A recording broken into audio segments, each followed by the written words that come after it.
High viewers, నాకు తెలిసి మన కావ్యాస్ మీడియా వాళ్ళు ఈ వీడియో అప్లోడ్ చేసే సమయానికి అన్ని న్యూస్ ఛానల్స్లో ఈరోజు వీకెండ్ అయినా సరే మ్యాక్సిమం ఈ టాపిక్ మీద డిబేట్లు నడుస్తూనే ఉంటాయి, లేదన్నప్పుడు స్పెషల్ స్టోరీస్ అన్న నడుస్తూ ఉంటుంటే, లేదు అన్నప్పుడు న్యూస్ అన్న నడుస్తూ ఉంటాయి. దేని గురించి?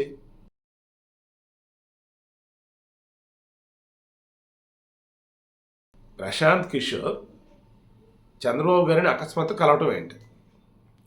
లోకేష్తో కలిసి ప్రశాంత్ కిషోర్ ఒకే ఫ్లైట్లో వచ్చాడు. ఆ ఫ్లైట్ బీజేపీ ఎంపీదా. అండ్ ప్రశాంత్ కిషోర్ వచ్చేసి జగన్మోహన్ రెడ్డికి బాగా క్లోజు అండ్ వైసీపీకి సంబంధించి వ్యూహకర్త. 2019లో 151 స్థానాల్లో వైసీపీ గెలవడం కారణమైనటువంటి వ్యక్తి. ఇతనేంటి చంద్రబాబు దగ్గర ఏంటి? అసలు ఏమైంది? ఎవరికేం అర్థం కావట్లేదు. చంద్రబాబు జైల్లో ఉంటే లోకేష్ ఏమో ఢిల్లీలో ఉన్నాడు. ఏంది అసలు ఇది అంత అని చెప్పి చాలా రకాలుగా ఈ వైసీపీ వాళ్ళు రకరకాలుగా అవన్నీ రూమర్ స్ప్రెడ్ చేశారు. ఇదిగో ఇప్పుడు జగన్కి తెలియకుండా తన కాళ్ళ కింద భూమినే ఈ లోకేష్ లాగేశాడు. జగన్ దేని మీద నిలబడ్డాడు? ప్రశాంత్ కిషోర్ అనే వ్యక్తి ఇచ్చినటువంటి స్ట్రాటజీస్ వల్ల రకం నిలబడ్డాడు. అతను వ్యూహాలు ఏవైతే రచిస్తూ ఉన్నాడో దానివల్ల వీరు బ్రహ్మాండంగా మనం గెలవగలిగారు. ఆ తర్వాత కూడా కొన్ని రకాలుగా ప్రజలు ఇమేజ్ బిల్డ్ చేసుకోగలిగారు. ఆ ప్రశాంత్ కిషోర్ కొద్ది వారాల క్రితం ఒక వీడియో వైరల్ అయింది. అది మీరు చూస్తున్నట్టయితే నేను నా క్యాటలిస్ట్ ఎస్పీ ఛానల్ కూడా పెట్టాను. అది అందులో ఏంటంటే వీడియోలో ప్రశాంత్ కిషోర్ చెప్తాడు డైరెక్ట్గా, ఏ రాష్ట్రమైనా ఏ దేశమైన పరిపాలన అన్నప్పుడు సంక్షేమ అభివృద్ధి సమపాలనలో జరగాలి. నువ్వు డెవలప్ చేసి ఆ డెవలప్మెంట్ ద్వారా వచ్చిన రెవెన్యూతో నువ్వు సంక్షేమం అమలు చేయి, దట్స్ గుడ్. అలా కాకుండా నువ్వు అప్పులు చేసి దాని నువ్వు సంక్షేమానికంటూ తీసుకెళ్తే ఇక డెవలప్మెంట్ లేకపోతే ఇన్ఫ్రాస్ట్రక్చర్ సంబంధించి మెరుగైన ఇది లేకపోతే ఏంటన్నట్టు అసలు అది పరిపాలన కాదు, అది కరెక్ట్ కాదు. ఏపీలో జగన్మోహన్ రెడ్డిది అలాగే ఉందని చెప్పేసి ఓపెన్గానే వేసాడు. అప్పటికే బల్బులు మాడిపోయినాయి ఒక్కొక్కరికి, ఎవరికి? వైసీపీ వాళ్ళకి. ఎందుకంటే ప్రశాంత్ కిషోర్ జగన్మోహన్ రెడ్డి ఇద్దరి మధ్య ఉన్నటువంటి సాన్నిహిత్యం కావచ్చు, వాళ్ళ ఇద్దరి మధ్య అసలు ఏ డీలు ఏంటి ఉన్నదో వాళ్ళకే తెలుసు. వైసీపీలో కూడా చాలామందికి తెలియవు. అటువంటిది అతను ఆ రకంగానేసరికి ఎవరు అర్థం కాదు వైసీపీలో. ఎందుకంటే వైసీపీలో ఏమనుకున్నారు, అరే ప్రశాంత్ కిషోర్ మనోడు కదా అనుకుంటా ఉన్నారు వాళ్ళైతే. సీరియస్లీ ఏపీలో నాకు తెలిసిన కొంతమంది వైసీపీ కార్యకర్తలు కావచ్చు, చిన్న చిన్న లీడర్లకు కూడా ప్రశాంత్ కిషోర్ జగన్ చుట్టమేమో అని, లేదన్నప్పుడు వైసీపీలో ఏదో పోస్ట్ ఉందని అనుకుంటా ఉంటారు అతన్ని. కానీ అతనేంటి, మన బిజినెస్ మ్యానా లేదంటే పోకిరియా? మహేష్ బాబు డైలాగ్, నీకేంటి నాకేంటి, డీల్ ఏంటి, విషయం ఏంటి, బిజినెస్ ఏంటి, దట్స్ ఇట్. నేను నీ దగ్గర పని చేయను, విషయం ఏంటో చెప్పు, నీకెంత నాకెంతో చెప్పు, పని ఏంటో చెప్పు, నేను చేసి పెడతాను, దట్స్ ఇట్, అంతే.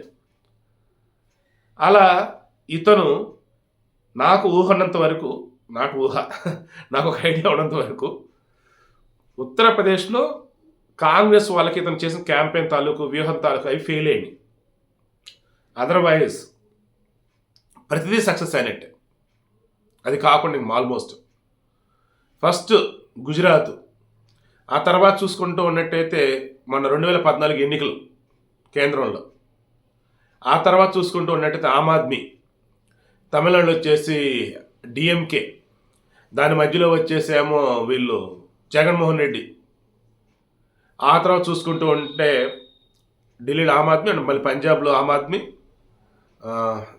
పశ్చిమ బెంగాల్ మమతా బెనర్జీ, ఇంకెక్కడో ఏదో చేశాడు ఇతను. సో ఆల్మోస్ట్ ఇతని టీం ఎవరికైతే పని చేస్తూ ఉన్నారో వాళ్ళు గెలిచేస్తున్నారు. మేబీ వీళ్ళ అదృష్టం బాగుండి గెలిచి దగ్గరగా వీళ్ళు వెళ్తున్నారేమో. ఎందుకంటే వీళ్ళు సర్వేలు చేస్తూ ఉంటారు. వీళ్ళ టీం ద్వారా లోకల్గా ఎవరెవరిని ఏమేమి ప్రశ్నలు అడగాలి, వాళ్ళు ఇచ్చే ఫీడ్బ్యాక్ని ఎలా ఎక్కడ ఎంటర్ చేయాలి ఏంటో మొత్తం తెలిసి ఉంటుంది. కాబట్టి దాని తగ్గట్టు వీళ్ళు సర్వే రిపోర్ట్ తయారు చేసి ఒక గ్రాఫ్ అనేది రెడీ చేసేసి వాళ్ళకి ప్రజెంటేషన్ ఇస్తారు పార్టీలకు సంబంధించి. ఆ తర్వాత డీల్స్ మాట్లాడుకుంటారు. ఇదిగో మీ గ్రాఫ్ ఎంత పెంచుతాం, మీ ఇదిగో ఈ మార్పులు చేయాలి, మేము ఏం చెప్తే అదే మాట్లాడాలి, లైక్ ఇలా మొత్తం వాళ్ళ కన్సర్న్లోనే ఉంటుంది. అలా మన బీఆర్ఎస్ పార్టీ కూడా ఈ ప్రశాంత్ కిషోర్ పని చేస్తున్నాడని చెప్పేసి డైరెక్ట్ కేసీఆరే చెప్పారు. అవునే మేము పని చేసి పెడుతున్నాడు అని చెప్పేసి అన్నారు. కానీ ఏమైంది? అతను ఇచ్చిన రిపోర్ట్లో వచ్చేసి ఎగ్జిస్ట్ ఉన్నటువంటి ఎమ్మెల్యేలని మీరు మార్చాలి, దట్ మీన్స్ అభ్యర్థి కొత్త వాళ్ళని పెట్టాలి అండ్ మీ మీద కొంత వ్యతిరేకత అనేది ఉందన్న వేళ అతను ఏదో చెప్తే అది మన కేసీఆర్ గారికి రుచించలేదట. దాంతో కాదు కూడా అనేది పక్కన పెట్టారు. చివరికి ఓటమి పాలవ్వక తప్పల అభ్యర్థులు మార్చపోయేసరికి వీళ్ళు 10 చోట్ల అభ్యర్థులు మార్చారు, 9 చోట్ల గెలిచారు, గుర్తుంచుకోండి. ఓకేనా? తర్వాత ఇప్పుడు ఏపీలో కూడా జగన్మోహన్ రెడ్డికి సంబంధించి వాళ్ళు మొన్న మధ్య కూడా మొత్తం రిపోర్ట్స్ అది ఇచ్చారట, బయటికి చాలా లీకులు వచ్చింది. కొద్ది రోజులు సైలెంట్గా ఉండి ఆ తర్వాత లేదు ఇది ఎంత ఫేక్ రిపోర్ట్ అన్నప్పుడు ప్రశాంత్ కిషోర్ అన్నాడు. బట్ అప్పటికే జరగాల్సిన డ్యామేజ్ అంతా జరిగిపోయింది. ఏంటది? మొన్న గెలిచిన 151 మందిలో ఆల్రెడీ 4 టీడీపీ సైడ్ వచ్చారు. మన నారాయణకృష్ణ రాజీనామా చేశాడు. ఇంకో తోపుదుర్తి ప్రకాష్ రెడ్డి రాపుతాడు, నా మీద నాకే అసహనం ఉందనేది అన్నాడు. ఇంకెంతమంది ఉన్నారు ఏంటో తెలియదు. ఈలోపు ఇన్ఛార్జీలకు అటు ఇటు షఫిల్ చేస్తూ ఉన్నారు. ఎమ్మెల్యేలకి ఎంపీలకి ఎమ్మెల్యే టికెట్లు ఇస్తాను అంటూ ఉన్నారు. కొంతమంది ఆ టికెట్ డౌట్ అని అంటారు. ఇలా మొత్తంగా చూసుకుంటూ ఉన్నప్పుడు అసలు ఈసారి వైసీపీలో నిలబడేది ఎవరో గెలిచేది ఎవరో ఊహకు అందటం. కారణం ఏంటంటే ఆల్రెడీ ప్రశాంత్ కిషోర్ ఇచ్చిన రిపోర్ట్స్ అట.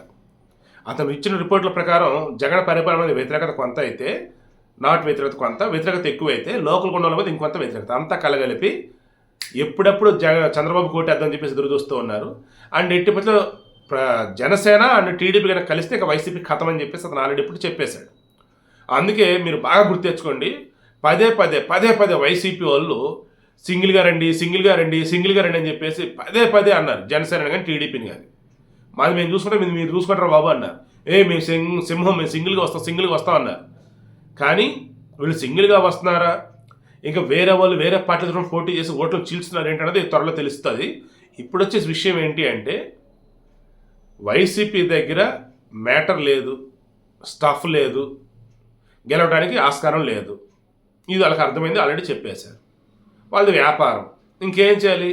గెలిచే పార్టీ దానికి మనం కూడా కొంచెం యాడ్ అయ్యామనుకో బ్రహ్మాండమైన విజయం సాధించవచ్చు అనుకున్నప్పుడు ఆబ్వియస్లీ అటు సైడే వెళ్ళొచ్చు. ఇది ఒక పాయింట్. రెండో పాయింట్, మన చంద్రబాబు గారు జైల్లో ఉన్నప్పుడు మనం ఎవరినైతే ఒకనాడు నిందించున్నామో వాళ్ళది బిజినెస్, సో వెళ్ళి మాట్లాడు, మధ్యలో పలానోళ్ళతో మాట్లాడి వాళ్ళు సెట్ చేస్తారని చెప్పేసి ఉండొచ్చు చంద్రబాబు గారు. ఇవి ఢిల్లీ వచ్చి లోకేష్ ఢిల్లీలో ఉండి మొత్తం చక్కబెట్టాడు. ఇదిగో ఈరోజు Prashant Kishore and Lokesh Rithvik green power and aviation private limited private jet అది వచ్చేసి ఎవరిదంటే బీజేపీ ఎంపీ సీఎం రమేష్, ఇతను వచ్చేసి ఆల్రెడీ మొన్నటి వరకు టీడీపీలోనే ఉన్నాడు. సో మొత్తానికి ఎలాగైతేనేమి ప్రశాంత్ కిషోర్ టీడీపీ సైడ్ వచ్చేసాడు. ఈజ్ నథింగ్ బట్ టీడీపీలో జాయిన్ అవ్వడు. తెలుగు కూడా పని చేస్తాడు, తర్వాత వెళ్ళిపోతాడు. అతని పని అతనే. ఆల్రెడీ వీళ్ళ దగ్గర రాబిన్ శర్మ అని ఒక అతను ఉన్నాడు. అతను కూడా గతంలో ప్రశాంత్ కిషోర్ టీమే.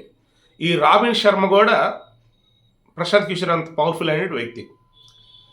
అతను కూడా వ్యూహాలు అవన్నీ కూడా గట్టిగా రచిస్తూ ఉన్నాడు. దాని తగ్గట్టుగానే వీళ్ళు ముందుకు వెళ్తానే ఉన్నారు. కానీ మొన్న అమ్మాయి చంద్రబాబు జైల్లో ఉండటం, లోకేష్ పాదత కొన్న లాగటం, ఇప్పుడు వచ్చేసి లోకేష్ పాదత కంప్లీట్ అవ్వడం, చంద్రబాబు బయట ఉంటే ఇవన్నీ కలగలిసి వీళ్ళకి టీడీపీకి అడ్వాంటేజ్ ఉంది. అండ్ జనసేన వచ్చేసి పవన్ కళ్యాణ్ చాలా క్లారిటీగా ఉన్నాడు. ఎవరు ఎన్ని రకాలుగా మాట్లాడితే మాట్లాడిని, బట్ నేనైతే క్లారిటీగా ఉన్నాను. ముఖ్యమంత్రి పీఠం అన్నది మనం గెలిచే స్థానాలను బట్టి ఉండిద్ది. అండ్ పార్టీ అనేది నిలబడాలి అంటే 2019 ఇచ్చిన ప్రయోగాలు చేస్తే కష్టం. సో పొత్తు పెట్టుకునే వెళ్ళాలి. 2019 నాకు బలమైన స్థానాన్ని మీరు ఇచ్చుంటే ఈరోజు నేను పొత్తు పెట్టుకోవాల్సిన అవసరం ఉండేది కాదు, ఓపెన్గానే అన్నాడు. అటువంటి ప్రాక్టికల్గా ఉన్నటువంటి వ్యక్తులు కూడా ఇప్పటికీ ఇంకా రెచ్చగొడుతున్న వాళ్ళు ఉన్నారు. హరిరామ జోగయ్య, ఈ అంబటి రాంబాబు, ఇటువంటి వాళ్ళు. ఈరోజు అంబటి రాంబాబు ఏంటంటే మ్యాటర్ లేనప్పుడు, విషయం సరిగా లేనప్పుడు మేస్త్రి వచ్చి ఏం చేయగలడు ఏంటో అది పెట్టున్నాడు. వైసీపీలో విషయం లేదనే కదా ప్రశాంత్ కిషోర్ అనే మేస్త్రి టీడీపీ సైడ్ వచ్చాడని నేను అంటాను.